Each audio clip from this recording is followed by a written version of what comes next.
Certinho, pode começar.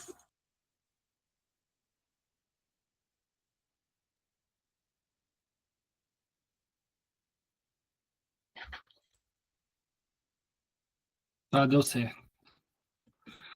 Bom, boa tarde a todos, pessoal, né? Hoje vamos encerrar mais um ciclo dessa matéria, né? O terceiro e último encontro da gestão da produção, né?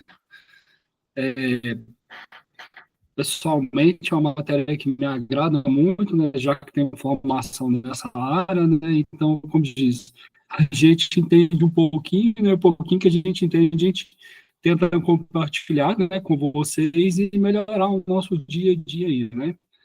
Lembrando, né, que eu sempre falo, esse processo, pessoal, gestão de processo não é tão somente a produção do bem, né, material, mas a geração de serviço também, né? Então vamos dar continuidade, né, de onde a gente passou, não voltar, né, como rotineiramente eu faço, costumeiramente eu faço de voltar aos slides e tudo mais, não vou voltar porque, assim, uma parte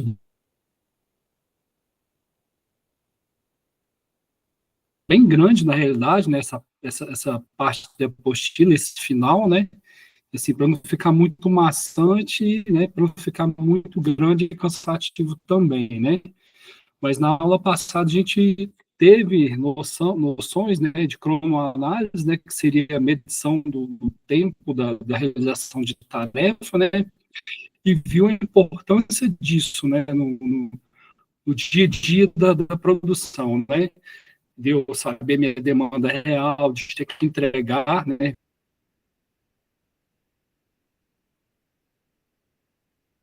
ver se eu vou dar conta de entregar aquele pedido, né, quanto tempo eu levo para realizar determinadas operações, né, determinada tarefa. Então, tudo isso a gente consegue quantificar, consegue medir, né, e ver isso em cronoanálise. Bom, vamos dar continuidade à cronoanálise, então, né, para a gente ver os cálculos, né, efetivamente falando, os cálculos de tempo padrão, né, ver se está dentro de um ritmo adequado, ver se vai conseguir entregar, né, comparado à demanda real, ver a nuance de diferença ali, né, quando o ritmo é maior, quando é menor, né.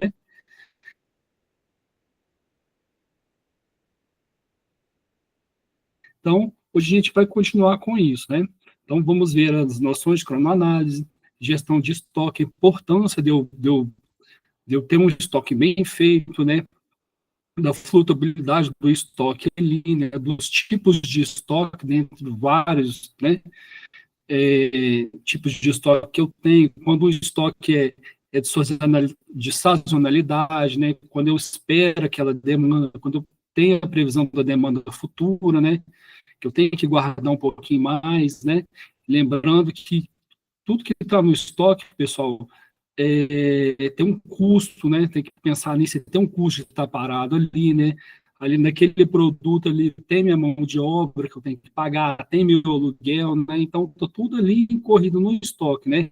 Até certo ponto é bom ter estoque, ter o estoque, e não tê-lo também é complicado, né? Então, até quando se compensa ter o estoque, né? Como vamos gerenciar o estoque? Vamos ter essa noção, né, de gestão de estoques. Previsão de demanda também faz parte, né, gente, que afinal tem que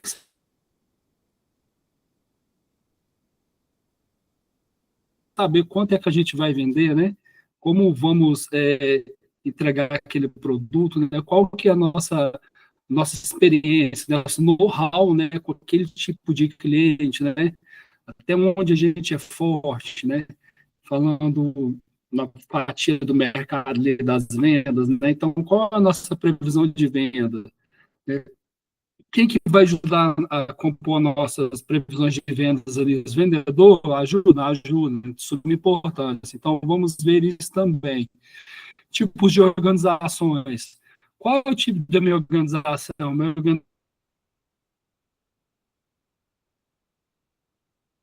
organização mais tradicional, mais linear, né? Como é que é a hierarquia dos carros? Como é que ela é bem dividida, né? Então, como é que é isso? Não, ela não é linear, ela é mais funcional. Ela é mais bem dividida no setor de vendas, produção, né? E RH, né? Tem essa divisão, é mais isso, pessoal faz parte, por que parece, da gestão da produção ali, né? Ferramentas, modelos do Kanban, a gente vai ver mais a fundo os cartões, né? Como é que ele me ajuda a gerir o processo produtivo, né? Como é que me ajuda a visualizar, eu terminar aquela tarefa, né? Parece coisa boa, pessoal, mas não é, né? De maneira que se a gente enxergar o que a gente está fazendo, né? Isso é um mundo ganhado no cagar, né? É um mundo ganhado no processo inteiro. Então tem que ver, né? Tem que se ver a produção com outros olhos, né?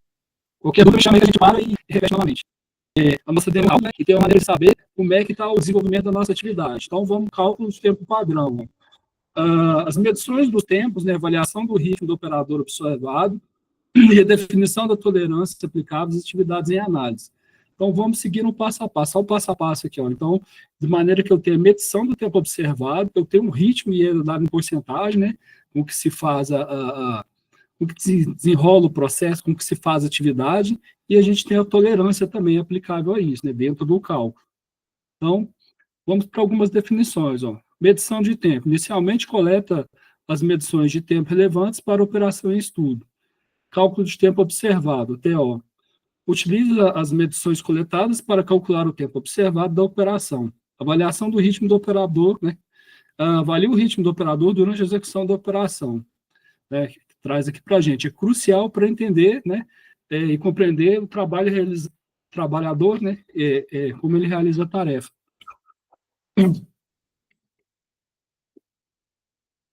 Lembrando, pessoal, pela experiência que eu tenho disso aqui, né? A gente nunca deve falar, a gente está observando, né? Falar na cara, assim, eu estou observando você trabalhar, né? Deixa eu coletar uns dados aqui para fazer o cálculo do tempo da operação. Nunca deve fazer isso. Por quê?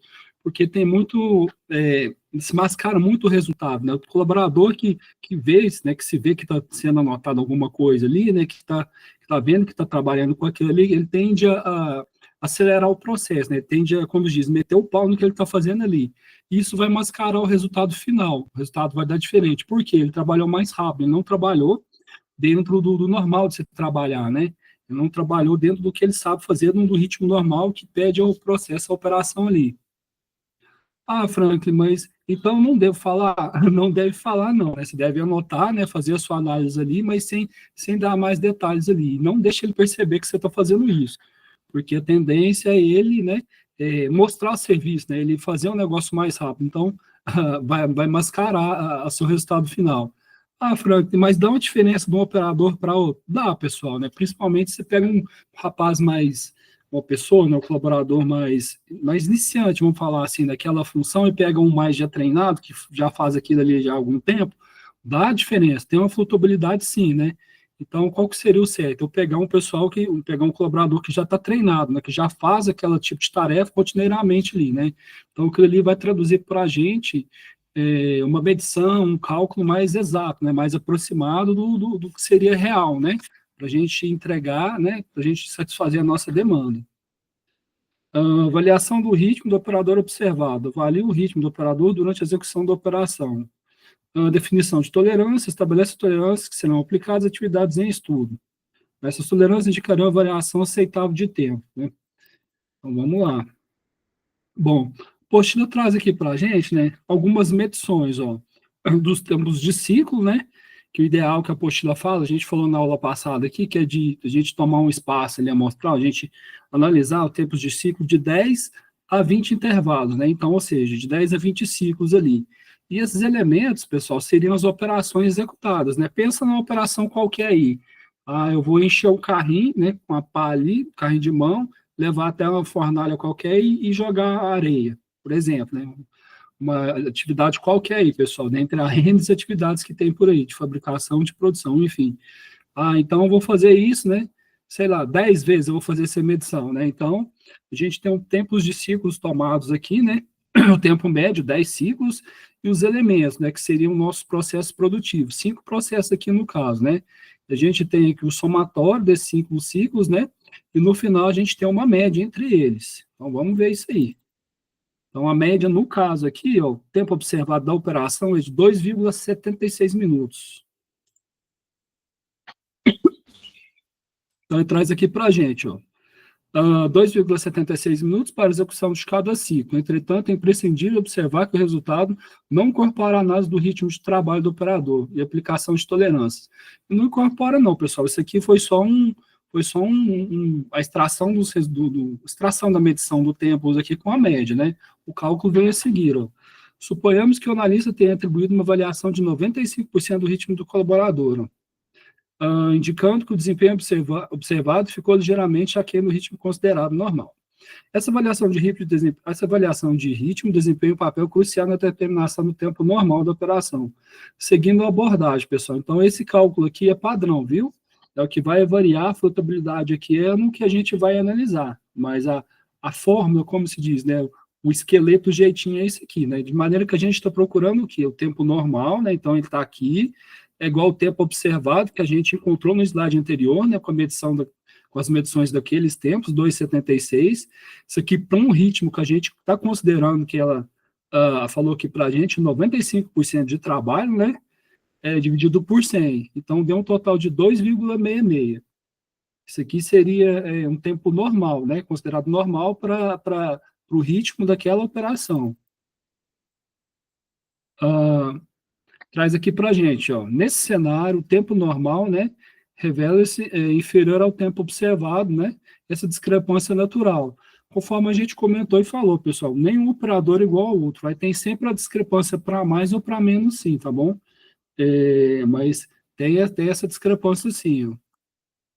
Para simplificar o entendimento, é útil recordar as regras a seguir. Ó. Ele dá duas regrinhas aqui, ó, duas observações. Ó. Se o ritmo for inferior a 100%, né, que foi o nosso caso aqui, o tempo normal será menor.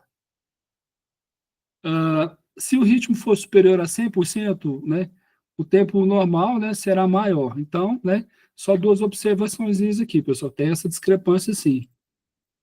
Isso a gente achou o tempo normal.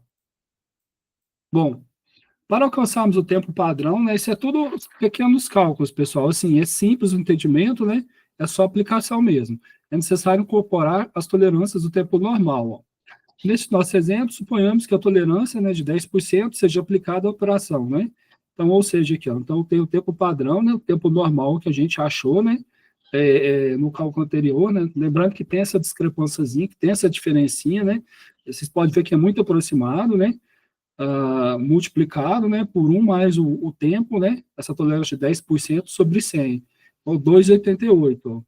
Dessa forma, concluímos que o tempo padrão para processar um pedido é de 2,84 minutos, correspondente, né, a 2,53 segundos. Este intervalo deve ser adotado no planejamento da capacidade dos funcionários e na definição dos custos de mão de obra. Você está vendo que tudo tem como a gente calcular, pessoal, tudo tem um porquê, né, tem como a gente. Quer dizer, tem como a gente tirar, né, daquilo ali, principalmente para entender a nossa demanda ali, né, para entregar o nosso produto. Então, tudo tem como mensurar, né, tem como a gente trabalhar em função daquilo ali. Como a gente fala, né, 1 segundo ali do que a gente ganha no processo, no gargalo, e ganha no processo inteiro. Ah, Franco, me dá um exemplo aí, né, você fala tanto de gargalo. Gargalo, pessoal, é aquelas máquinas, aqueles equipamentos, aquele serviço ali, que demora mais do que a gente considera normal, né? Que aquilo ali acaba sendo prejudicial no tempo da produção, né? Então, quando a gente faz alterações naquele processo que tem um gargalo, quando a gente consegue ganhar uma pequena melhoria ali, a gente não está ganhando uns minutos, uns segundos preciosos ali, mas no processo inteiro, né? Essa é a diferença da gente, no final do processo, da produção ali, a gente produzir 1 item a mais, 2 itens a mais, né? Então, isso faz toda a diferença, pessoal. A determinação da capacidade, ó, também como diz, é um cálculozinho. Suponhamos que os colaboradores estejam dedicando 8 horas, né, do dia, totalizando 480 minutos de atividade. Ó. Então, né, segundo esse cálculozinho aqui, né, 480 dividido pelo nosso tempo, né, que a gente encontrou no slide anterior aqui. Isso dá o quê? Da capacidade da gente processar, né? Quanto que a gente consegue processar, né? Dessas 480 minutos de atividades, né? Nas 8 horas diárias. Então, a gente consegue processar, ó, 166, né, pedidos, na realidade, ó. Essa estimativa já incorpora os 10%, vocês notaram, né? Que é os 10%, né, de tolerância que a gente já tinha incorporado no cálculo anterior. Como observado anteriormente, a empresa em análise necessita processar 1.800 pedidos por dia, né? Isso implica que a empresa deverá contar com 11 funcionários, né? Ou seja, o que a gente achou, né, para a gente saber quantos funcionários a gente precisa para atender a nossa demanda aqui, né, nossos processos. Então, a gente precisa processar 1.800 pedidos por dia, né, com 166 número de pedidos, dá o que para a gente, pessoal? Dá a quantidade de funcionários que a gente tem que ter para atender essa demanda nossa. Vantagem da cronoanálise, pessoal. Como a gente falou, né, e vem falando até agora, a gente ganha no processo inteiro, né? Tem N tipo de vantagem, né? Tem todos os tipos de vantagem. A apostila trouxe aqui para a gente, ó. Visão crítica e objetiva. Proporciona uma visão crítica e objetiva dos processos industriais. E não é por menos, né? Porque a partir do momento que a gente passa a controlar o processo inteiro, ter o que a gente chama de visão holística do processo ali, né? Passa a mensurar tudo, né? Todas as perdas, né? Passa a contabilizar todo o tempo, né?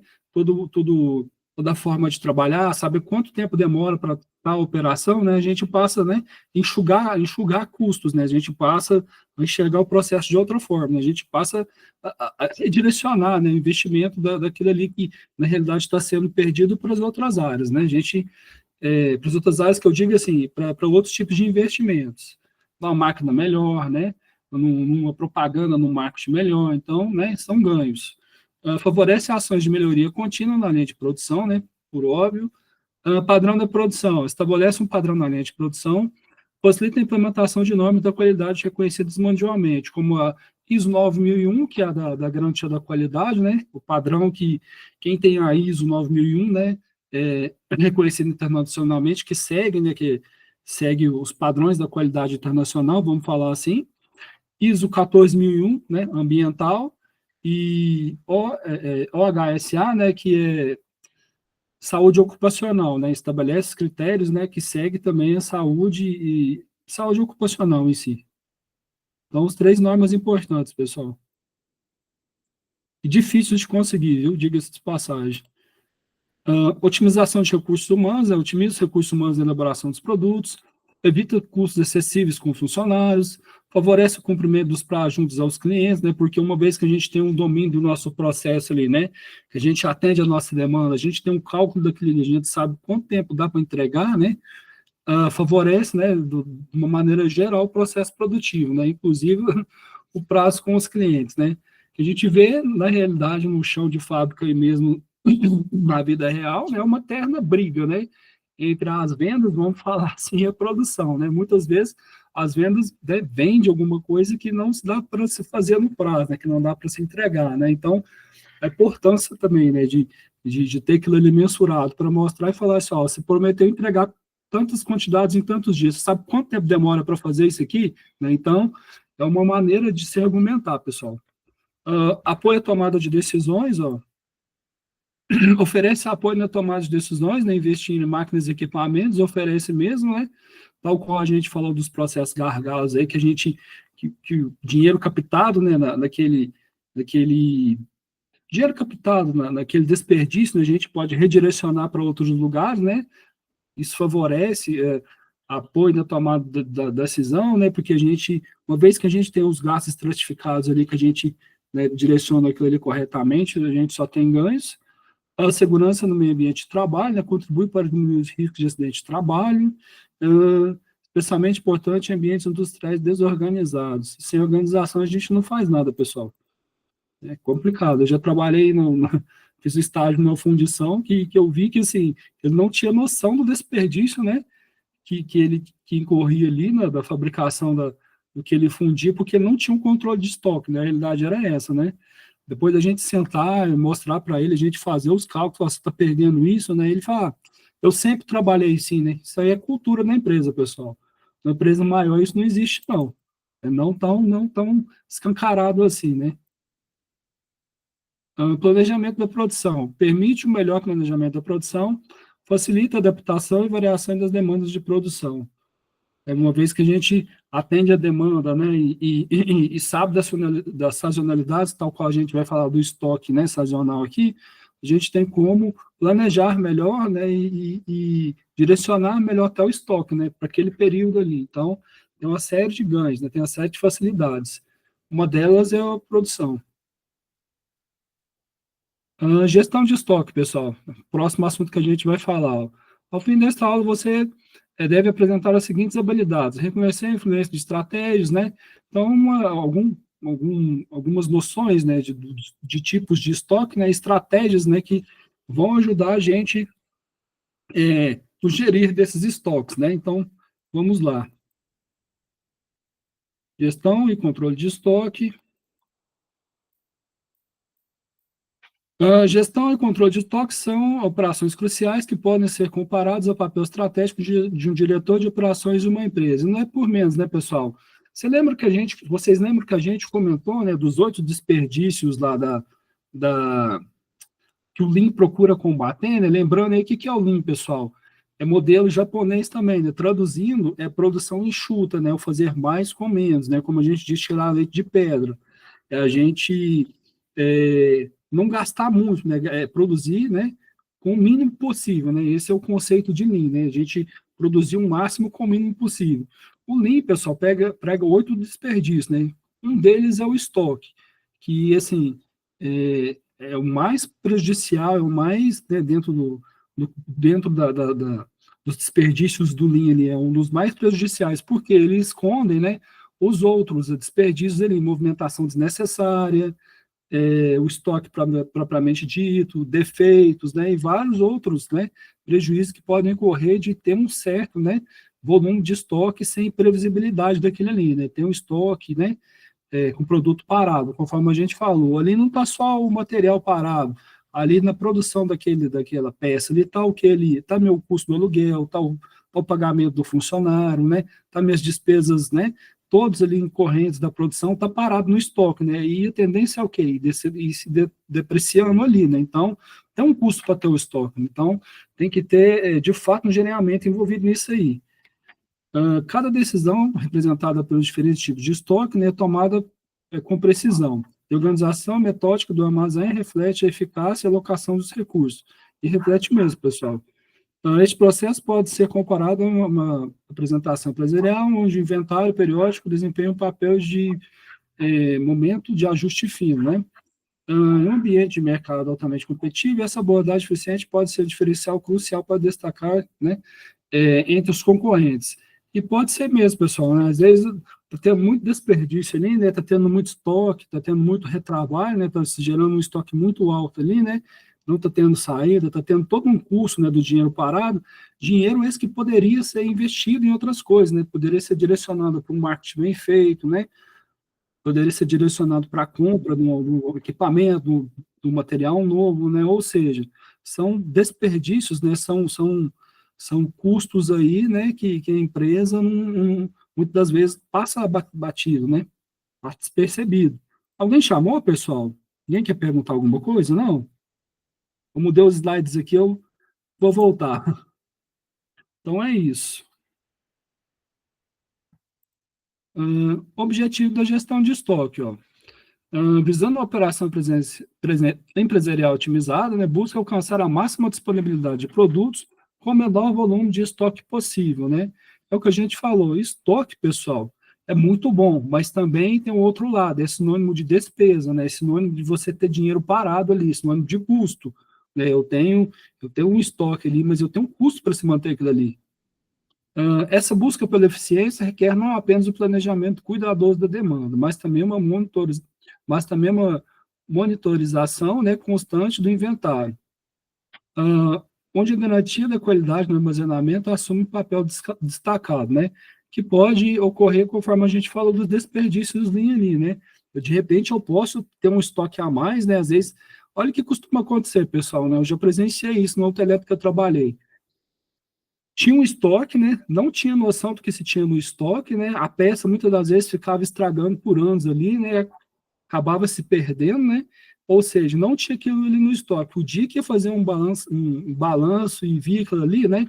Aí se você tem noção do custo daquele, custou quanto? Custou, sei lá, R$ 300, né? Mas está parado ali. Então, olha para vocês, é o custo daquilo ali, né? Então, é coisa séria isso aqui. Porque, conforme a gente falou, o estoque pode esconder outros gargalos, outros defeitos, né, por assim falar. Às vezes tinha peça que estava lá no estoque, né, não saía, não estava constando, não estava batendo no sistema, mas estava estragada, né? Quando é que se viu isso, né? Viu isso na hora de vender, na hora de procurar, né? para ver se tinha ou não tinha, mas estava constando ali, né, e tinha, sei lá, mais de uma daquela peça ali, né, e uma estava estragada. Vocês veem que escondem isso, pessoal, e isso tudo entra diretamente no custo da empresa, pesa para a empresa. O Postler traz um dado aqui para a gente, ó. O custo de estoque no Brasil, ultrapassando 3% do PIB, representando aproximadamente 2% da receita líquida na empresa. Ressoa como um eco, né, sublinhando a importância da estratégia dessa composição. E não é por menos, pessoal, né, que assim, o estoque é peça-chave, pessoal. Isso aí é coisa crítica que tem que, sim, observar e controlar. Importância da estratégia. Ó. Numa perspectiva mais ampla, o estoque representa o bastidor, onde os materiais guardam a sua oportunidade de contribuir para a apresentação de comercialização da empresa. A decisão estratégica de manter um produto em reserva não é apenas uma ação isolada, mas influencia determinadamente, né? Mas é uma influência determinante não só na disponibilidade dos produtos no mercado, mas também na estratégia de vendas, impactando a satisfação do cliente e o desfecho final do cenário empresarial competitivo. É o que a gente falou, pessoal. Mas, assim, tem que ter estoque? Tem que ter estoque, né? Mas no ambiente controlado, pessoal, de maneira que você saiba todos os itens do seu estoque, né? De maneira que você tenha um controle, verdadeiramente o controle do estoque. Porque, como a gente falou, ter estoque, pessoal, é gasto, né? Custo parado, é dinheiro parado. Ah, Franklin, pode ser um ganho? Pode ser um ganho, né? Às vezes a gente sabe que, né, que conforme a gente falou, né, da sazonalidade, que vai ter um Natal, que vai ter alguma coisa assim, então a gente, né, já faz a compra antes, já deixa, né, guardado ali, né, tem um estoque, um certo estoque daquilo ali, né, a gente ganha no preço e tudo mais, mas, né, tem que ter uma certa estratégia para ter estoque. Tecnologias de gestão de estoque, ó. A incorporação de tecnologias modernas como sistema, né, de automação, software especializados, sistemas como RFID, né, RFID, que é a Radio Frequency Identification, né, internet das coisas. Isso aqui, pessoal, se RFID, uma coisa antiga, tá? Dos anos 90, nada mais é que aquelas etiquetas tagueadas, sabe? Né, que vieram até para substituir o código de barras. Porque como é que era, né? Uns anos atrás, a gente até vê isso ainda hoje no comércio, né? No varejo aí. Eles compravam aquela grande quantidade, né? Tinha pessoas só para ficar passando no leitor do código de barra. Com essa radiofrequência, né, identificação de radiofrequência, como é que funciona? A peça, enfim, a roupa, o produto já vem tagueado, né? Com a tag que tem que. Parece não, né? Parece com um chip na etiqueta, né? E certos programas, enfim, né? Certos meios de fazer a leitura, você só passa aquilo ali, né? E faz a leitura de maneira mais rápida, né? Às vezes, num único lote de roupa, ou em várias, né? Conjunto de lote de roupas, você consegue fazer isso de uma única vez, né? De maneira que não precisa eu gastar, sei lá, uma hora para fazer a leitura de código de barra dentro do meu sistema, né? Tem locais que já tem, assim, né? Isso bem antigo, pessoal, 10, 12 anos atrás, tá? E fora do Brasil, lá nos anos 90 começaram com isso, mas que é tipo é tipo uma capela, né? Vamos falar assim, de instrumentação, é tipo um guarda-roupa, vamos falar assim, né? Que o pessoal coloca as roupas lá dentro num carrinho, né? Fecha a porta, aquilo ali é cheio de scanner, né? E o que tiver no seu carrinho, ele vai fazer a leitura e já dá entrada no sistema, né? Então, essa aí é a tecnologias que vieram para ajudar na gestão do estoque, né? Essa é a radiofrequência que é uma delas. E no momento que a gente está vivendo hoje, na internet das coisas, tudo tem internet, né? A gente pega uma geladeira mais moderna, vamos falar aqui, né? Às vezes não é para nossa realidade no Brasil, mas a gente pega uma geladeira fora aí, tem internet na geladeira, né? Quando é que a gente ia pensar isso, né?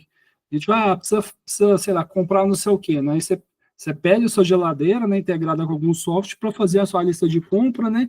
Às vezes até já manda para o mercado, chega lá é só pagar, né? Então, essas duas ferramentas aí, o radiofrequência e a internet das coisas, né, que vieram, né, principalmente na gestão, né, estratégica de melhorar o estoque. Ó. Estratégia de reposição. Ó. Diferentes abordagens na gestão de estoque podem ser exploradas. Ó. Desde a cadência contínua just in time, né, a reposição periódica fixa. Esse just in time, pessoal, é a ideia, né, tudo é a ideia de modelo japonês, né?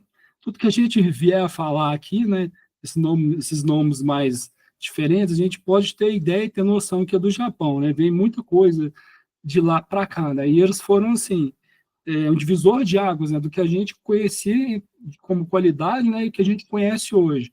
Inúmeras ferramentas surgiram de lá, né, inúmeros modelos de gerenciamento são de lá, né, então o Japão é diferenciado nisso aí.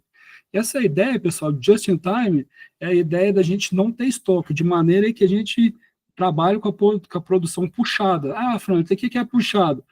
A gente vai produzindo, né, vai sair na produção de maneira que a gente vai recebendo os pedidos, né? Just in time seria a produção, né, junta no tempo perfeito, né? Então, eu não tenho estoque, sei lá, de 10 telefones, né? Então, me chega a ordem para fazer 10 telefones, eu vou, faço 10 telefones e entrego. Vocês veem que não gerou estoque, né? Que isso aí chegou e saiu, né? Então, essa é a ideia do just in time, do tempo certo, na hora exata, né? Produzir o necessário, né? Que realmente for necessário no momento certo, na hora certa. Então, a ideia é essa. E trazendo aqui para a nossa realidade aqui, a gente procura trabalhar com estoques mais baixos, né? Dependendo da nossa estratégia aí, mas, né? Não é uma realidade para a gente, né? Trabalhar 100% just in time. Até porque né? Entre uma série de coisas, né? Como a logística do nosso país que não é tão boa, né? As estradas e tudo mais, né? Então, para a gente, o just in time puro seria utopia, né? Just in time, conforme é pregado no modelo japonês aí, né? Que eles atendem a tempo e a hora. Cadeia de suprimentos e logística. Ó. A integração da gestão de estoques e a cadeia de suprimentos e logística constitui uma engrenagem completa, né, por mês, né, um depende do outro, na qual a eficiência e movimentação dos materiais desempenha um papel crucial, né, para a fluidez operacional da empresa. Indicadores de desempenho, né, o Key Performance Indicator, né, são os indicadores, pessoal, que, assim, tem que se ficar monitorando o tempo inteiro. O que é? Satisfação do cliente é um indicador, né? O que mais que a gente pode falar? Pós-venda, atendimento pós-venda, o ticket médio, né? Então, são inúmeros, né, indicadores que ajudam, né, no contexto geral, a gente, né, gerenciar melhor, né, vamos falar assim. Assim como na execução meticulosa de uma operação, onde cada cadeia é crucial, os indicadores de desempenho, tal como o giro de estoque, né, que é um deles, tempo de reposição e taxa de ruptura, assumem o papel de elementos fundamentais, proporcionando uma avaliação precisa da eficácia das práticas de gestão. Então, pessoal, tudo tem um indicador de desempenho por trás, né, que ajuda a gente a gerenciar, né, melhor a nossa empresa, vamos falar assim. Nesse caso aqui, o quesito estoque.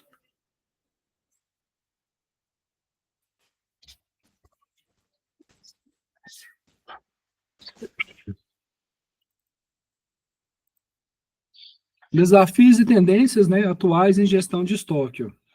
Explorar os desafios atuais, como gestão em situações incertas, e as tendências emergentes, como o uso de inteligência artificial, né, que a gente tem visto para tudo aí, né, que é uma tecnologia que veio para ficar, pessoal, e isso ainda vai tirar muitos empregos ainda. A gente vai ver muitas profissões deixando de existir, principalmente por causa do uso da inteligência artificial, porque é o futuro, né, pessoal? O futuro é o quê? O ser humano trabalhar cada vez menos, né? Ou menos a mão na massa e trabalhar cada vez mais com a cabeça, né? Fazer a tecnologia, né? Seu próprio proveito ali e pôr para rodar as coisas, né? Linha de montagem. Né? Uns anos atrás, exigia muitos funcionários, né? Uma linha de montagem sei lá, de carro, de alguma coisa qualquer.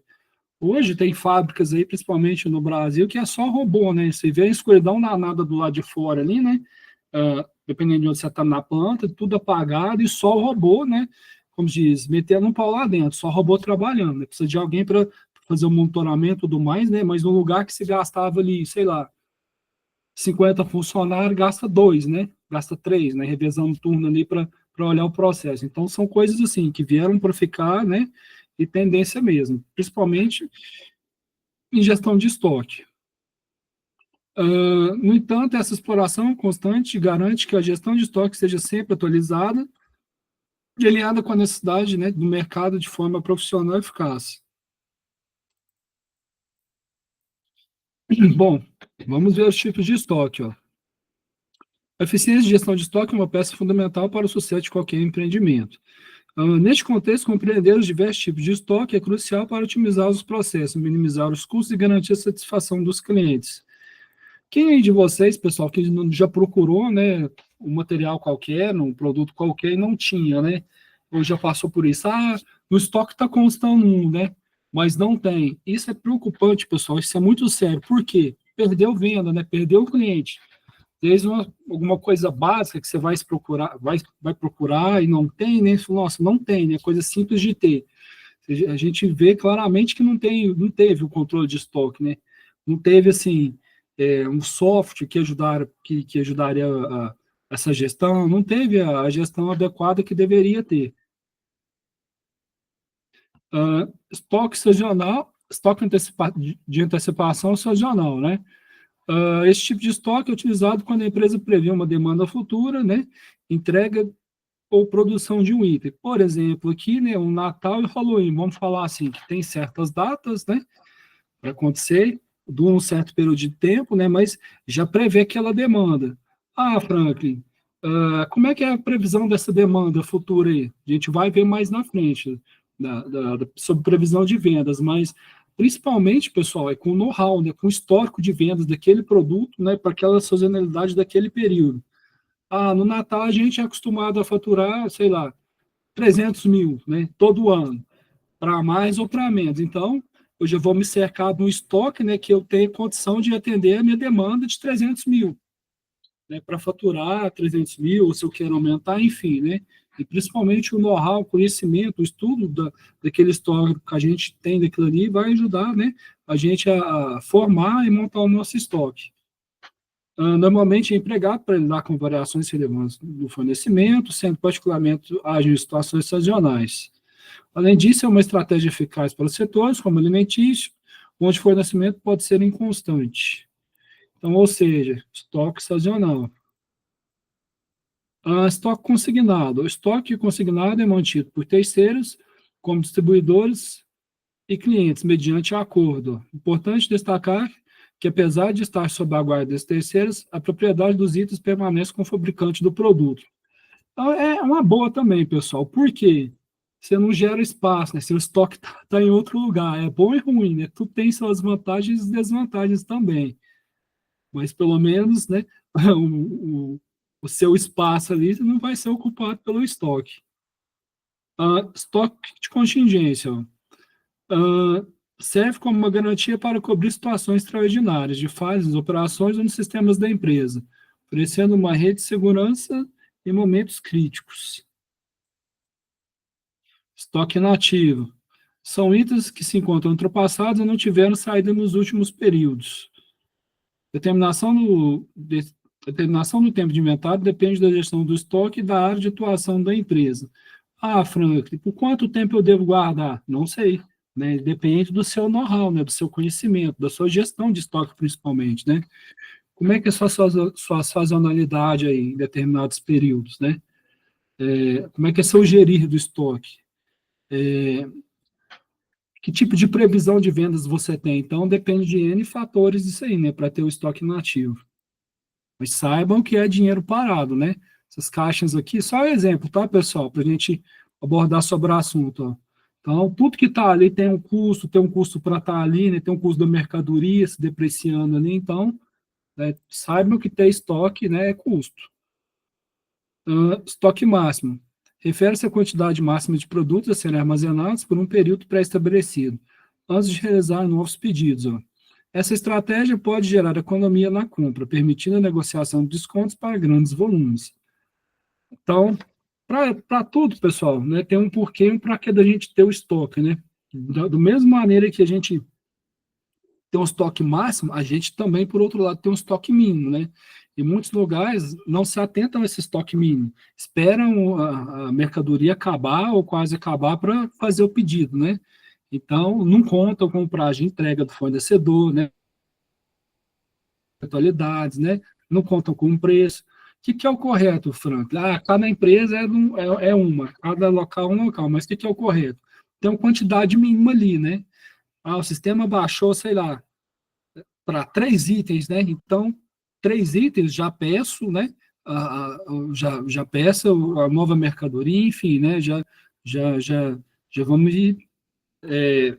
montar meu estoque novamente. Tem lugares que não, né? Esperam zerar, acabar para ter esse controle, né? E quando esse controle está errado, pessoal, é que é comum, no meu estoque estava contando 3, eu fui lá ver, tem só um. Eu vou pedir, né?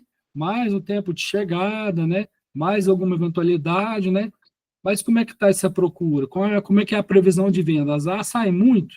Então é complicado isso, pessoal. Gerir o estoque, né? A gente tem que gerir com muito carinho, a gente tem que ver o estoque de outra forma. Estoque médio, corresponde à metade do estoque normal acrescido do estoque de segurança. Esse tipo de estoque deve ser monitorado com mais frequência produtos perecíveis. É os mercados, pessoal, que a gente vê, né? Os estoques ali de, de alimentos, né? Vamos falar assim. Estoque mínimo, também conhecido como ponto de ressuprimento, né? É a quantidade mínima necessária para adicionar o pedido de uma compra ou um item específico. Que a gente falou, pessoal. Muitas empresas agarram, né, que pegam esse estoque mínimo. Por quê?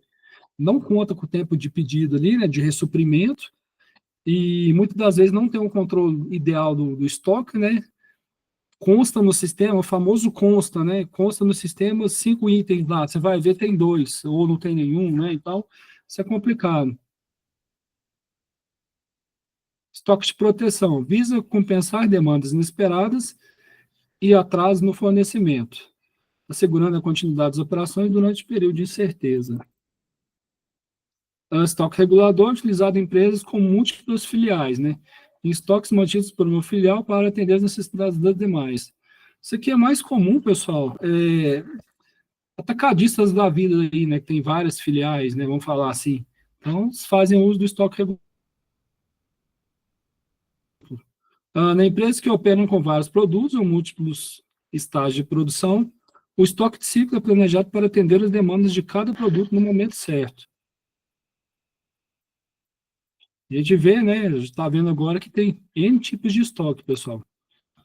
Estoque em trânsito, composto por itens em trânsito nos veículos de transporte, refere-se ao período em que os produtos permanecem nos veículos antes da entrega.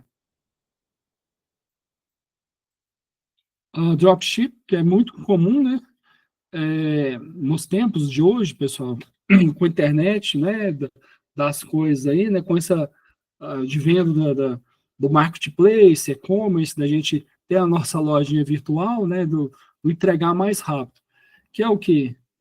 Receber as ordens online, né, e encaminhadas para o fornecedor. O fornecedor vai lá e encaminha para o cliente. A gente vê, assim, que às vezes não tem estoque isso aqui, né?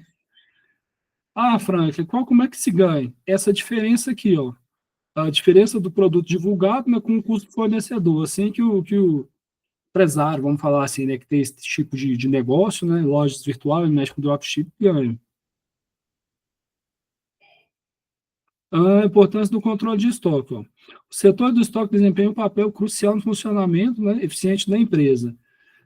Para garantir a organização e adequação das operações, é essencial que o estoque seja sistematizado e rigorosamente controlado. Em muitos locais não são, pessoal. Assim, a gente vai ver, né, que a gente tem falado até agora, consta no sistema, mas não tem. Este componente é uma peça-chave que podemos chamar de engrenagem empresarial. E não é por menos, né, pessoal? É o que a gente falou, às vezes o custo de estar parado, né, o dinheiro que está parado ali, né, às vezes poderia estar sendo investido em outras áreas, né, da empresa, outros departamentos, né, fazendo melhor uso do dinheiro que tá em forma de estoque ali. A pessoa encarregada do estoque deve possuir características como dedicação, responsabilidade e habilidade de manter um controle meticuloso de todos os itens que entram e saem. Isso aqui não é por menos, não, pessoal. O estoquista tem que ser encarado como polícia, né? Que ali, no mais, é quem trabalha ali, né? Para evitar, assim, de entra e sai, né? Enfim, e aquilo ali vira uma bagunça. Então, o estoque estando na mão de uma pessoa só, É mais fácil o controle. Considero, por exemplo, né, a seguinte situação. Um cliente interessado em um produto divulgado recentemente nas redes sociais da empresa, seu vendedor, ao ser consultado sobre a disponibilidade do produto, precisa verificar no estoque. Se após alguns minutos o vendedor informa que o produto não está disponível, surge um problema sério. Neste caso, a falta de controle e comunicação eficaz entre as equipes resulta na perda da venda. E é o que mais tem, pessoal, que a gente tem falado aí. Consta, mas não tem, né? Então, e se a gente pensar, pessoal, não vai vender só uma vez, né? Então, é, é seríssimo isso aqui. Além de perder a venda que a gente pode mensurar ali, né? Ah, deixou de vender ou perder quanto? Tem a venda imensurável, porque aquele produto ali, às vezes, é um item básico, ele vai falar para amigos, enfim, para pessoas próximas que aquilo ali é difícil de achar naquela determinada empresa, que não tem. Como é que você faz a contabilização dessa perda, né, que é intangível? Como é que você mensura aquilo ali, né? Mensura. Não tem, né? Por motivos óbvios, bobos, seu que deixou acabar por falta. Toda vez que você vai procurar e não tem. Então, é coisa séria, pessoal. Muitas empresas chegam assim, a perder fatia do mercado, né? Perder para a concorrência por causa de coisas bobas assim, né? Pela falta do mau gerenciamento do estoque. O controle de estoque, quando executado de maneira eficaz, contribui não apenas para a organização interna, mas também aprimora significativamente o atendimento ao cliente, aumenta os lucros e fortalece a fidelidade do cliente. E não é por menos, né, pessoal? Quando a gente é bem servido, tem tudo que a gente precisa ali, né, a gente vê com outros olhos, né, o local. O gestor do estoque deve possuir habilidades específicas, tais como, então vamos ver como é que deve ser, né, o gestor de estoque, ó. Organização e atenção aos detalhes, a capacidade de manter registros organizados e detalhados. Estilo de liderança, além de supervisionar o estoque, né, porque ele é uma polícia lá dentro, tem que ser, o gestor deve ter a habilidade de liderar, cobrando tanto a entrega pontual dos fornecedores, quanto estimulando as vendas por parte da equipe de vendedores. Habilidade financeira, o gestor do estoque deve ter um fim, né, para o controle financeiro. Entretanto, a importância de otimizar os custos operacionais e maximizar os lucros. É o que a gente fala, pessoal. Ter estoque, né, é bom até certo ponto, mas tudo é equilíbrio, pessoal. Tu tem que ter esse equilíbrio. E o cara do estoque também tem que ter esse equilíbrio, né? Ele não pode deixar faltar, mas ele também não pode ter excesso, né, ao ponto de prejudicar a empresa, de não sair, né, de ficar encalhado o produto. Então, tá o negócio, pessoal. Tudo é argumento, né? Se eu estou no estoque ali, tem, sei lá, 3 itens daquele ali, né? E sai um por ano, não tem necessidade de eu ter muito mais daqueles 3 itens, né? Porque, afinal, é um dinheiro parado, né? De compra de mais de um daquele item, eu tenho argumento. Aquilo ali no ano passado saiu um, né? Ou não saiu nenhum. Vai querer comprar? Isso é custo. Então, tudo é uma questão de controle, né? E ter argumentos. Previsão de vendas, ó. A gente vai falar um pouquinho agora sobre previsão de vendas. Então, ao fim desta aula, você deve apresentar as seguintes habilidades: entender os passos e elementos essenciais envolvidos no processo de previsão de vendas, desenvolver as habilidades em análise de mercado, né? Então, vamos lá falar um pouquinho de previsão de vendas.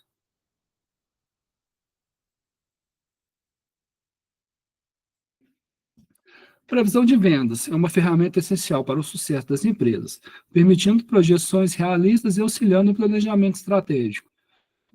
Esse processo envolve a análise de dados históricos, pesquisa de mercado e tendências, além da contribuição de vendedores. E o que é isso aqui, pessoal? Análise de dados históricos. Nada mais é do que o know-how, né, o conhecimento que eu tenho, né, sobre o meu mercado e saber as nuances do meu mercado, nessas sazonalidades que a gente comentou, né, e ter dados históricos mesmo, em minha experiência, saber, né, praticamente quanto é que eu sou acostumado a vender, né, o meu faturamento, vamos falar assim. Tudo isso ajuda a se compor a previsão de vendas, né, não é simplesmente falar, aquela cidade, a gente tem uma filial ali, né, que comparada a outro lugar, né, vende X e Y, a gente acha. Não, então não pode ficar no achismo, né? A gente até pode ter um certo achismo, mas mediante a análise, né, que como diz, deixa de ser achismo, mas ser uma análise factível da situação, né? Tem uma filial, sei lá, no Ceará, vende X, tem outra no Sul, vem de Y, né? A gente sabe que por questões culturais, né, até questões das regiões, um local vende, né, está mais propício a vender mais que os outros. Então, tudo isso, pessoal, entra na nossa previsão de venda, sim, né? Nossos dados históricos, na nossa pesquisa, tendências, enfim, né? Além da contribuição dos vendedores. Embora muitas vezes subestimada, ela é crucial para definir estratégias eficazes, estabelecer metas tangíveis e impulsionar o crescimento sustentável. Enfim, previsão de vendas ajuda a empresa a se destacar no mercado competitivo. E não é por menos, né, pessoal? Que uma previsão de venda bem feita, né? Eu tenho certeza daquilo ali, né? Os números que ajudam eu a tomar a decisão, né? São claros e objetivos daquilo ali, né? Então, a chance do sucesso, né? A chance de eu conseguir atingir minhas metas é maior. Elementos cruciais na análise de previsão de vendas. A previsão de vendas é sustentada na análise criteriosa de fatores que exercem influência direta sobre o desempenho comercial da empresa. Então, vamos vê-las, ó, que ajuda a gente nessa previsão de vendas. Ó. Análise e projeção. O empresário analisa as informações coletadas, projetando as vendas futuras. Resultado não pode. Os resultados são comparados e premissas são estabelecidas para fatores que não podem ser calculados numericamente. É o que a gente tem falado, que a gente falou. Quando a gente não tem condição, né, de fazer aquela, não tem a condição, tal qual a postura traz para a gente aqui, de numericamente, né, a gente não tem os números, não tem condição de calcular, né, aí a gente entra, entre aspas, aí no nosso achismo, que não é achismo, pessoal, mas é análise, tá? E vai muito do que a gente chama, que a gente fala de know-how aí. O que é isso, Frank? A experiência que eu tenho daquele mercado, né, ao qual eu faço parte, né? Eu tenho a experiência, né? Eu tenho a previsão de vendas, enfim. Eu tenho ali o conhecimento dos meus concorrentes, eu tenho o conhecimento do meu faturamento, né? Eu sei até onde eu vou, né? Até onde eu posso, né, ir. Então, é a análise, pessoal. Conversão de premissas e previsões específicas. As reduções e premissas são convertidas em previsões específicas para o mercado como um todo e para a região que o negócio está situado. Isso proporciona uma visão mais detalhada e adaptada às circunstâncias específicas. Vocês veem, conforme a gente falou, que tem diferença, pessoal, do mercado, numa filial, sei lá, no Nordeste para uma filial no Sudeste, né? Conforme a gente falou. E tudo isso, pessoal, a gente vai, né, entender nas vendas ali, das previsões, né, e nas análises, pessoal. Somente assim, né, para a gente saber, né, como é que vai se comportar o mercado, né, naquela região ali. Análise. A aplicação nas operações cotidianas. Ó. Por fim, as previsões de vendas são integradas às operações diárias da empresa. Esse passo é crucial para garantir que as estratégias e ações estejam alinhadas com metas estabelecidas e posicionando o sucesso dos negócios, etc. E é mesmo, pessoal. Então, tem que estar integrado, né, com as operações diárias, enfim. É o que a gente vem falando até agora, pessoal. Know-how, né, do que eu faço. Tem que ter conhecimento, né, daquilo que eu estou inserido ali no mercado. A apostila traz para a gente um vídeo, né, a respeito disso, sobre previsões de vendas. O link está aqui, sugiro a vocês, né, senhores, que depois entrem com mais calma, né, e olhem isso aqui com mais tempo, porque é bem interessante, pessoal, né, a previsão de venda. Mas a palavra de ordem, pessoal, principalmente que não sai como diz, da minha cabeça, que é know-how, né? Porque, assim, isso aqui é crítico, pessoal, tá?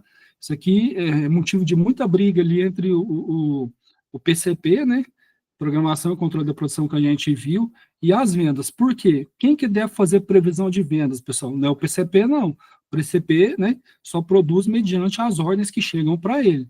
E muitas das vezes o pessoal das vendas quer empurrar isso para o PCP. Então, é uma coisa erradíssima que tem que se ficar atento. Né? Uma coisa é uma coisa, outra coisa é outra coisa. Quem vai fazer essa projeção de vendas, né, que tem esse know-how para isso, né? Quem vai fazer essa previsão de vendas é o pessoal das vendas. Organização empresarial. Então, vamos ver os tipos de organizações, pessoal. A gente falou, é linear, é funcional, né? Como é que é a estrutura organizacional da gente? da empresa, enfim. Aqui falando, né, domínio que a gente vai ter, né, ver nessa aula, enfim, a gente vai passar a ver com outros olhos, né, os tipos de organizações.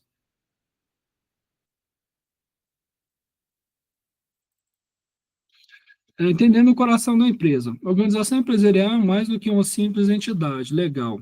É um organismo vivo, e é mesmo, pessoal, é um conjunto de pessoas, né, em busca de um objetivo em comum, vamos falar assim, né? E ali a gente tem várias áreas, vários departamentos, né, várias pessoas diferentes, né, que somam entre si para atingir um objetivo comum.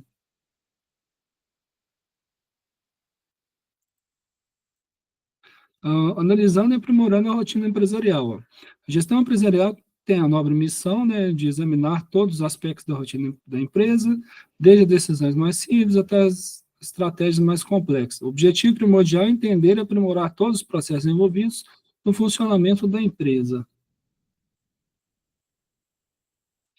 Otimizando o resultado através da integração e análise sistêmica. A característica marcante da gestão empresarial é a sua constante busca por aprimoramento. E tem que ser assim, pessoal, tá? Para dar certo, tem que ser em busca do que a gente chama de melhoria contínua. Todos, enfim, em prol de um objetivo comum, né? Cada um nas suas expertises, cada um nas suas expertises áreas ali, né? Cada um fazendo o que faz de melhor, né? Mas juntos, combinados, né? Os esforços ali para se atingir um objetivo comum. Ela visa otimizar resultados, semelhante a um afinado maestro regendo uma orquestra. E parararã, né? Essa abordagem sistêmica proporciona uma visão holística, né, que a gente tem falado até agora, né? Principalmente sobre gestão de estoque, previsão de vendas, né? Agora a gente está vendo sobre o tipo de organizações, né? Que o gestor, de uma maneira geral, né, independente do seu ramo ali, tem que se buscar, tem que ter essa visão holística, né, de tudo ali, de processo, né, enfim, tem que saber por pormenores, né, como é que é formado sua empresa, trabalha com o quê, né, qual que é o seu ponto forte, ponto fraco, principais concorrentes, enfim, tem que ter esse domínio aí. Essa abordagem sistêmica proporciona uma visão holística, identificando as áreas que demandam melhorias e recomendando aquelas que operam conforme as expectativas.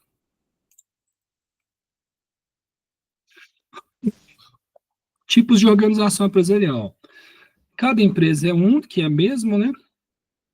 Com suas próprias necessidades e peculiaridades.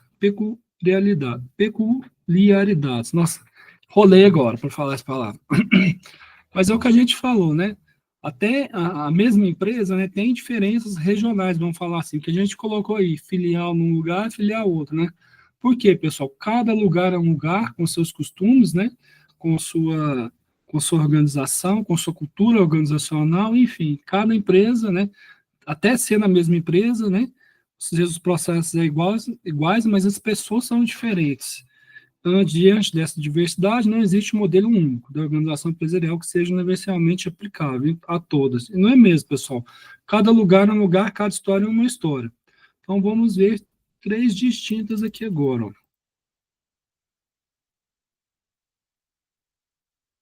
Tá, pulei. Até pulei. Tá. Organização linear. Ó. Organização linear, ou estrutura organizacional, é divisional. É divisional é comum, é comum em grandes empresas que atuam em amplas áreas geográficas ou segmentos específicos. Ó. A sua principal vantagem é a rapidez e eficiência no segmento às necessidades. Ó. Com estrutura organizacional, com estrutura piramidal, hierarquia unidirecional, cada colaborador responde a um único gestor.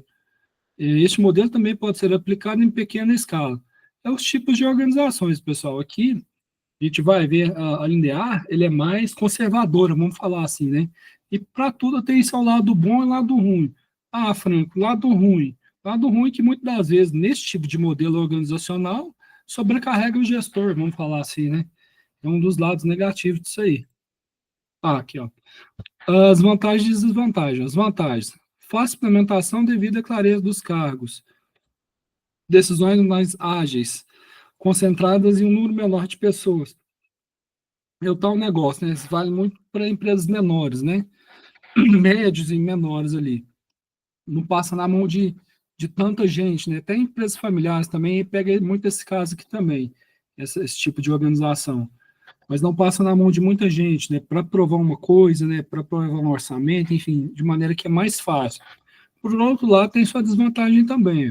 A gente falou, sobrecarrega o líder, assumindo grande responsabilidade, baixa participação da equipe na tomada de decisões, comunicação simples, porém sujeita a distorções ao passar por várias camadas hierárquicas, enfim, né?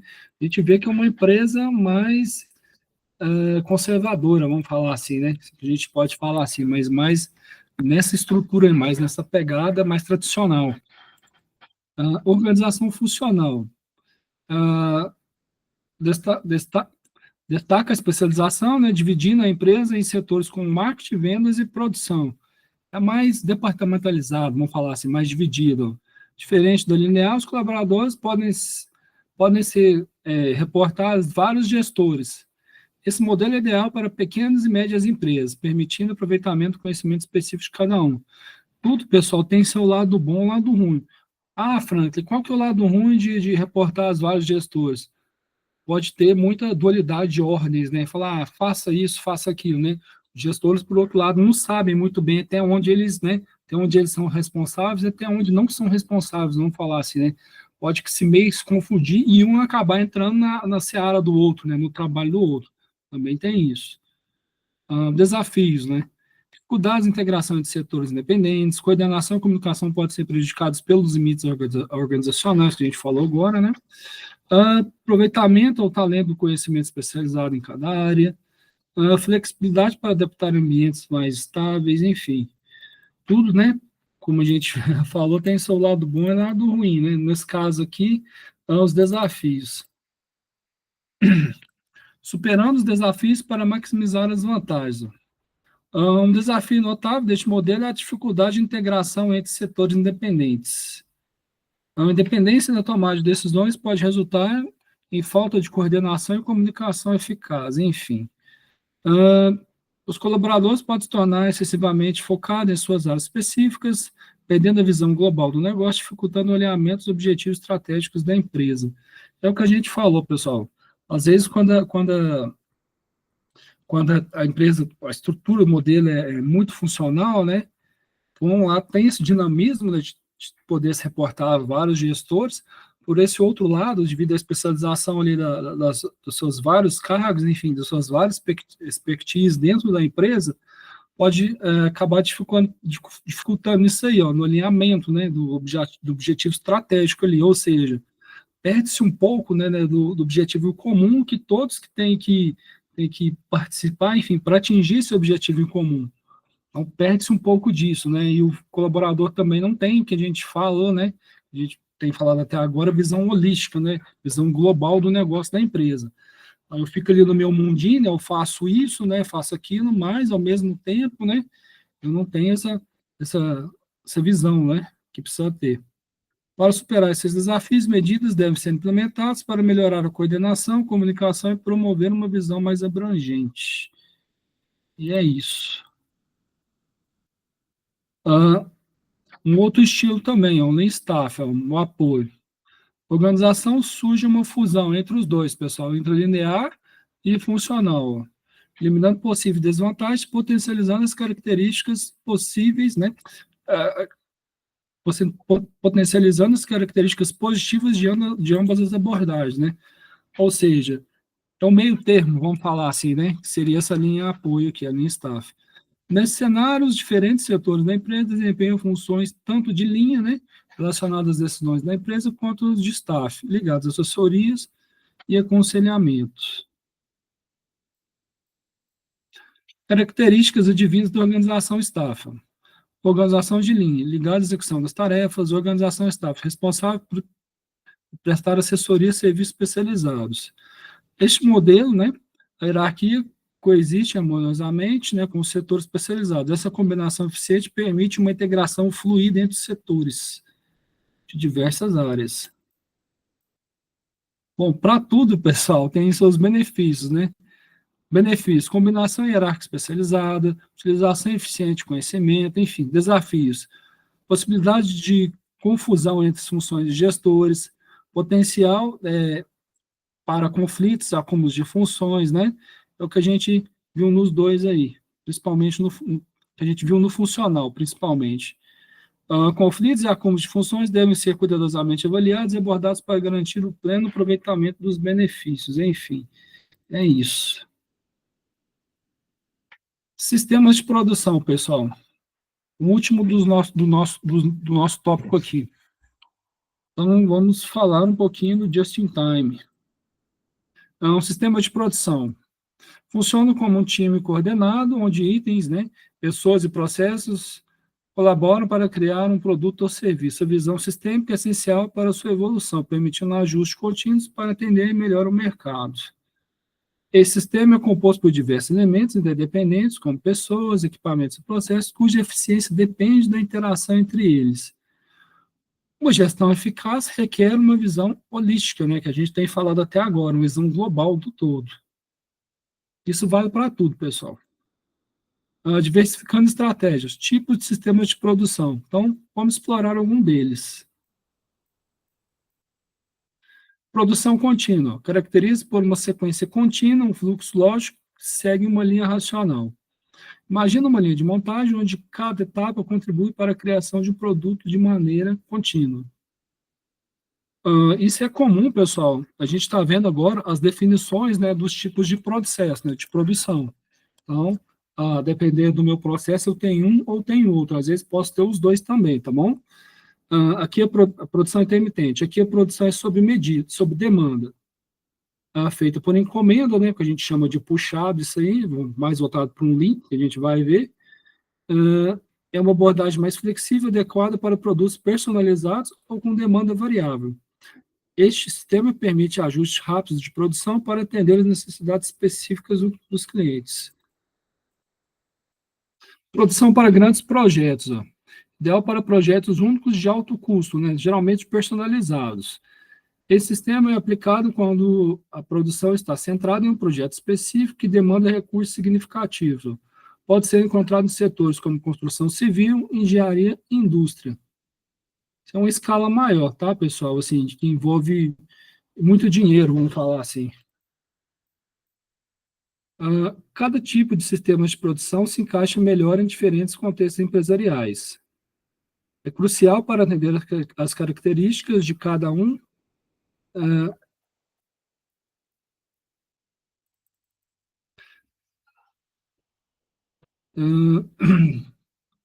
Perdi aqui. É crucial para atender as características de cada um e ser cauteloso na escolha. A decisão do sistema de produção é um ponto crucial estratégico, sendo vital para o sucesso de uma marca. Ao selecionar o sistema adequado para a situação, a empresa assegura a eficiência operacional. No entanto, uma escolha inadequada pode resultar em prejuízo. A adaptação correta do sistema de produção não é apenas otimiza a eficiência, mas também serve como garantia para o sucesso. É o que a gente tem falado até agora, pessoal. É a gestão da empresa. A gestão faz parte da gestão estratégica, isso aqui, tá bom? Não adianta eu ter só a noção de cronoanálise, né? Ter a gestão de estoque, ter previsão de venda, saber o tipo de organização, se eu não saber a realidade da minha empresa, né? Se é o processo contínuo, não é? Então, tudo isso, tal como a postura traz para a gente, né, acaba impactando direto, né? A nossa vida útil na empresa, vamos falar assim, né? Diferença entre sobreviver no mercado e não. Just in time, a gente já comentou dele, né? Modelo japonês, lá na década de 50, né? Que literalmente significa assim, produzir, né, somente o necessário, né? Produzir somente, né, a demanda real, tal qual o Post traz aqui para a gente. Produzir somente quando a demanda real se manifesta, né? Que às vezes não é a realidade, principalmente do nosso país aqui. Por N fatores, né? Um deles é a logística, né? Conforme a gente já comentou. Mas é comum, pessoal, na Toyota, né? Japão, vamos falar assim, eles não têm estoque, né? E o que já chega para o processo produtivo é imediatamente usado na produção. Frank, mas pode isso? Pode, pessoal, desde que eles tenham uma integração, né? Tem uma integração muito grande, né? Que a gente percebe e vê, né? Entre fornecedor, empresa, né, enfim, para eles ter toda essa confiabilidade sem olhar os insumos, enfim, sem olhar a matéria-prima e ir direto no processo produtivo deles, né? Lá eles fazem assim. Aqui é mais complexo de se fazer isso, né? Mas lá, principalmente no Japão, esse modelo just in time, né, como se diz, o coração, vamos falar assim, né? É uma peça fundamental no processo deles, né? O coração da produção deles lá. Controle dinâmico da produção. No just in time, o controle não é realizado ao final do processo, mas durante a produção. O operador desempenha um papel ativo nesses controles, assegurando a qualidade em todas as etapas, né? Então, a gente vê, assim, que é uma coisa que eles conseguiram fazer lá, né? Fabulosa, fantástica, né? Que é essa integração, principalmente, né, do colaborador, né? Com o processo, vamos falar assim. Origens da Toyota. Desenvolvido pela Toyota para lidar com a produção de diferentes modelos, né? O just-in-time rapidamente tornou filosofia abrangente. Buscava flexibilidade na produção de pequenos lotes com quantidades comparáveis aos padrões dos fabricantes norte-americanos, marcando uma evolução, né, no gerenciamento da cadeia de suprimentos. Por que, pessoal, com norte-americano? O Japão, depois do pós-guerras ali, estava arrasado, né? A única maneira dele se levantar, né, a gente estuda isso e vê história, principalmente no quesito da qualidade ali, eles concorrerem, né, com os norte-americanos no quesito da qualidade, né? Então foi isso que fizeram. Focaram na qualidade, né, de maneiras assim, que o pensamento deles era ter o máximo da qualidade possível, né, evitar retrabalhos, fazer certo desde a primeira vez, enfim, né? Os gurus que a gente vê por aí da qualidade, né, que falam isso, né, que tem esse modelo, né, principalmente integração com eles, né, explica, né, um pouco disso para a gente, como que o Japão chegou, né, a ser o que é o Japão de hoje, né, como é que eles veem esse quesito qualidade, como é que eles veem esse processo produtivo, né, envolvendo tudo isso que a gente tem comentado até agora. Então, né, eles são bem organizados nesse quesito aí. Então, fazem parte deles isso aí. No dia a dia, aliás, né. Então, a gente vê que inúmeras ferramentas ali da qualidade vieram deles ali. 5S, Pokayoke, Kanban, que a gente vai falar aqui, né? E tantas outras ferramentas. Filosofia integrada, just in time. Uma abordagem holística que redefine a relação entre produção e demanda. Por quê, pessoal? Eu vou produzir somente o essencial e necessário, né? Então, eu não vou produzir, né? Eu não vou gerar estoque, né? Eu não vou ter custo com aquilo ali. Então, chegou o pedido para mim, eu vou produzir e entregar. Então, o pensamento just in time é esse. O método Kanban, conhecido como método Kanban, né? Aqui a produção puxada pela demanda real, produzindo apenas o necessário na quantidade adequada e no momento preciso. Cartões Kanban são utilizados para autorizar a produção. Nada mais é, pessoal, do que uma ferramenta visual, né, de cartões, né, que vai me falar o modo operante, né, do meu processo produtivo ali, a produzir, produzindo, né, e produzido, né, de maneira que visualmente, né, olhando isso, fica mais fácil, né, de se tomar ação e fica mais fácil de se entender o processo produtivo. Novamente falando, pessoal, quando a gente fala processo produtivo, não é somente o bem produzido, mas considera o serviço também. Além das fronteiras culturais, ó, embora tenha origem no Japão, o sucesso do Just-in-Time ultrapassou barreiras culturais. Ó. Empresas globais reconhecem que a filosofia é aplicável em qualquer lugar do mundo. Meta final, eliminação de estoques e eficiência máxima. Filosofia Just-in-Time busca a eliminação completa de estoques. E busca mesmo, pessoal, mas muitas das vezes não é para a nossa realidade aqui, né? Não dá para se fazer tal como, né, eles fazem lá. Então, esse é um modelo, pessoal, né? Dos cartãozinhos Kanban, ó, só um quadro demonstrativo, né? Então, origem e significado. O termo japonês Kanban, né, que se traduz como cartão, refere-se a um sistema ágil de visual, né, para controle de produção e gestão de tarefas, desenvolvido pela Toyota, pessoal. É o que a gente falou. Tudo que é bom com relação à produção, né, com relação ao desenvolvimento humano, com relação à gestão, né, muitas coisas vieram de lá, né, então são exemplo, né, modelados para a gente. Agilidade e visualização. Ser ágil no contexto do Kanban significa adaptar-se ao ritmo de trabalho, especialmente em equipes com prazos apertados. A diferenciação do Kanban. Ele acompanha o status das tarefas, os responsáveis e utiliza esquema de cores como sinalizadores de prioridade. Ó. Embora associado ao Just-in-Time, o Kanban é uma ferramenta específica para facilitar a abordagem ágil e visual na gestão, enquanto o Just-in-Time é uma filosofia mais ampla voltada para a identificação e otimização de desperdício da produção. Tem essa diferenciação, pessoal, mas normalmente, gerencialmente falando, usa-se os dois, tá bom? Assim, é uma série de fatores, né? Uma série de benefícios, né, que se complementam, o Kanban e o Just-in-Time. Três partes principais do Kanban. O cartão, né? O cartão é a menor unidade do Kanban, representando uma tarefa ou ação necessária para alcançar o resultado final. Colunas. As colunas representam os status dos cartões. Pessoal, não vou ler tudo, não, para não ficar maçante, tá? Para não ficar muito chato também. Então, depois vocês leiam, né? E, assim, leiam com mais atenção, né? Garanto que vocês vão pegar isso aí. O quadro. O quadro é o Kanban como um todo, né? Organizado com as colunas e cartões. As principais funções do Kanban incluem gerenciar o fluxo de trabalho, equilibrar processos e limitar a quantidade de trabalho. Tipos de Kanban. Kanban de produção, né? Kanban de movimentação. Então, vamos lá. Kanban de produção. Focado na gestão de tarefas, utiliza as colunas a fazer.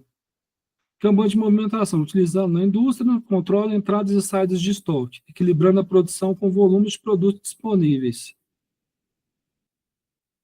Vantagens. Autonomia. Gestão visual estimula a autonomia da equipe, proporciona fácil compreensão do status da estratégia. Priorização de tarefas. Podem ser priorizadas por meio de cores ou pelo gestor, garantindo foco nas tarefas importantes. Então, negócio, a gente está fazendo o visual ali, é mais fácil da gente, né, entregar o resultado, porque a gente está vendo o status ali, né, está praticando o status.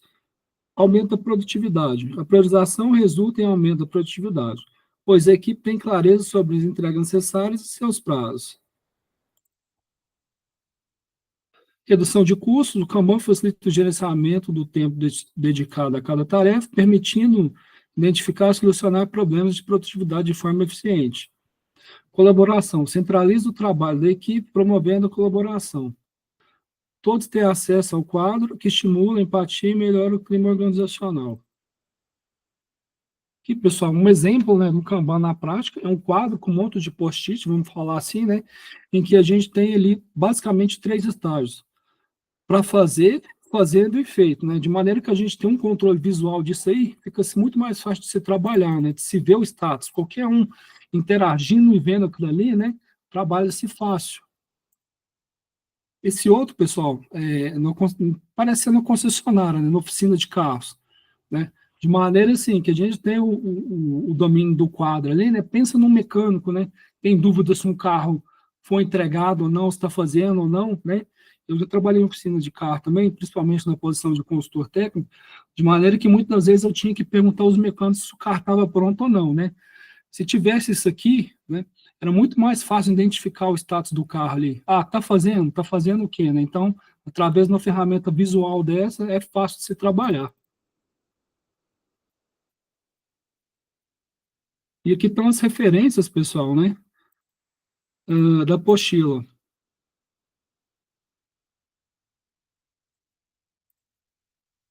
E essa foi a aula de hoje, pessoal. Se alguém tiver alguma dúvida, se quiser comentar alguma coisa, né? Agradeço a participação de vocês, né? Você que assistiu, você ainda vai assistir. Peço que vocês leiam, né? Mais uma vez frisando isso aqui, leiam o conteúdo, né? E vejam os slides também, porque enriquece, né? Só venha contribuir com as nossas aulas aí, tá bom? Estou aberto às dúvidas, né? Qualquer coisa pode mandar um e-mail e me procurar. No mais, né? Até uma próxima e muito obrigado.